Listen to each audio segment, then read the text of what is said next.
11:18 minutos de la mañana, amigos. Estamos de regreso aquí en Encendidos y lo que veníamos anunciando seguramente ya ha empezado a dar vueltas en la mente de muchas personas que pasan situaciones similares.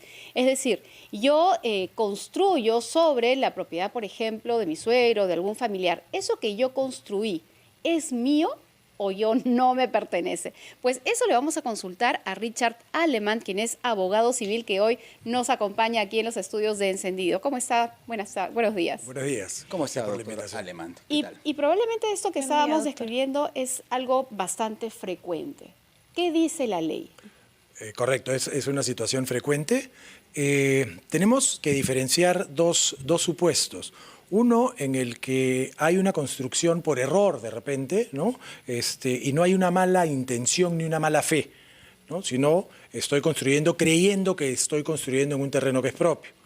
En ese caso, el propietario del terreno tiene dos posibilidades, digamos, ¿no?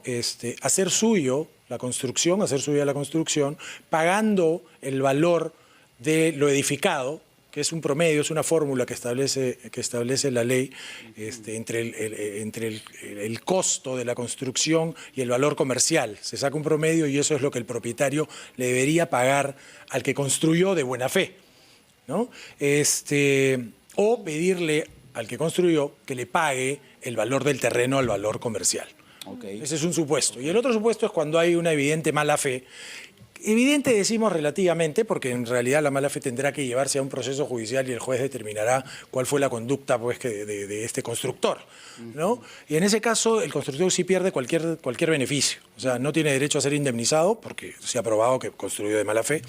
Y el propietario del terreno tiene el derecho a hacer suyo lo edificado, ¿no? Si es que le interesa, en todo caso. Claro. Eso es, digamos que la regla general son los dos supuestos que se regulados. Doctor Alemán, vamos a otro escenario. ¿Qué pasa, por ejemplo, si yo construyo en la casa de mis suegros, digamos en un segundo piso? Construyo, hago mi departamento, en fin, vivo ahí con mi esposa y mis hijos, pero en determinado momento la relación se quiebra, me divorcio, me separo. ¿Qué pasa con esa construcción? ¿Para quién queda? Situación bastante frecuente también, exactamente, ¿no? Situación bastante frecuente, sobre todo es más que nada una situación doméstica, sí, claro, y familiar. Bueno, lo recomendable es siempre construir bajo autorización del propietario. En este caso, si la relación es una relación normal, el suegro debería autorizar pues, a la hija o al hijo a construir. Eso es una recomendación importante porque justamente puede suceder lo que acaba de mencionar. Cuando la relación se quiebra y bueno, se divorcia el hijo o la hija, ¿para quién queda el segundo piso? Ahí se aplica la norma general en todo divorcio, ¿no? Que los bienes se dividen en 50% para cada uno. Y si hay la autorización previa, y no solo la autorización, sino la titularidad, una suerte de venta o transferencia en favor del hijo o hija, entonces no habría ningún inconveniente. Si no hay esto, ciertamente el suegro podría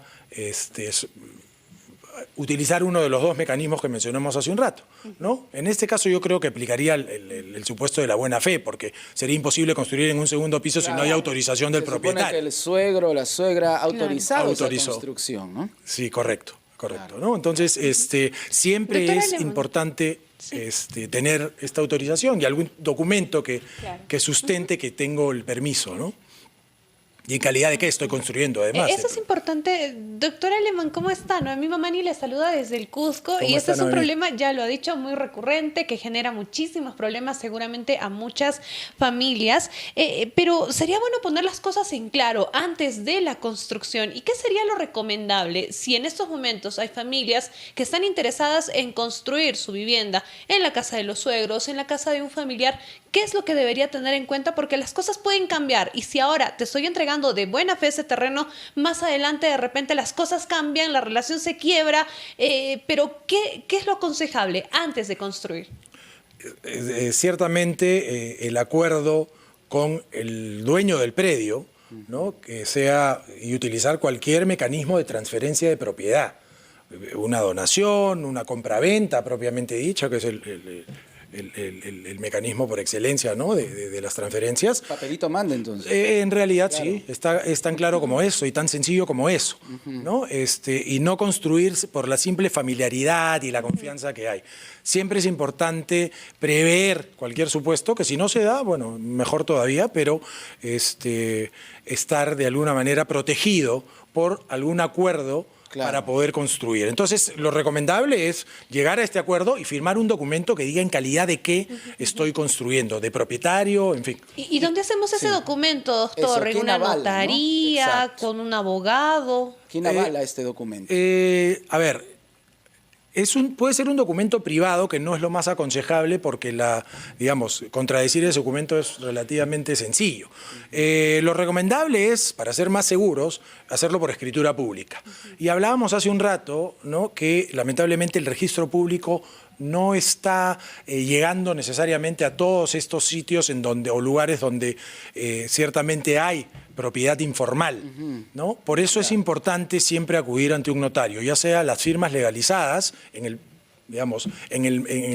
la menor previsión o a través de una escritura pública que creo que es un documento suficiente para probar y mantener válido el acuerdo, ¿no? Y justamente sobre esta propiedad informal que menciona, en el norte del país estamos viendo cómo la gente tiene que ser reubicada. Muchos de ellos llegaron a ese espacio, no tienen un título de propiedad y construyeron. Y ahora tienen que ser reubicados. ¿Qué pasa con esa propiedad?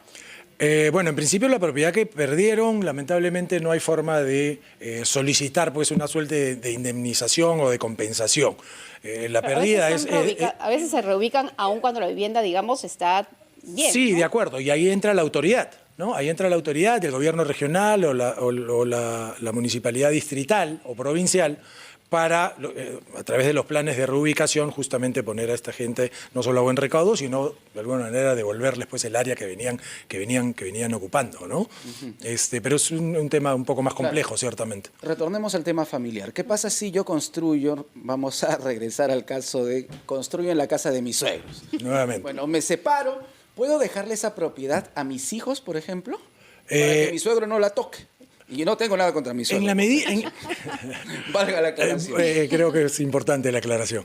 Sí, en la medida que hayamos previsto, ¿no?, en un acuerdo cuál es la titularidad por la cual estoy construyendo o que sustenta mi construcción, ¿no es cierto? Y, por ejemplo, si hay una transferencia de propiedad bajo cualquier figura válida, entonces los hijos, no es que solo se los puedo dejar, sino que cuando ya no esté, necesariamente van a heredar en la misma condición en que yo construí bajo la misma titularidad.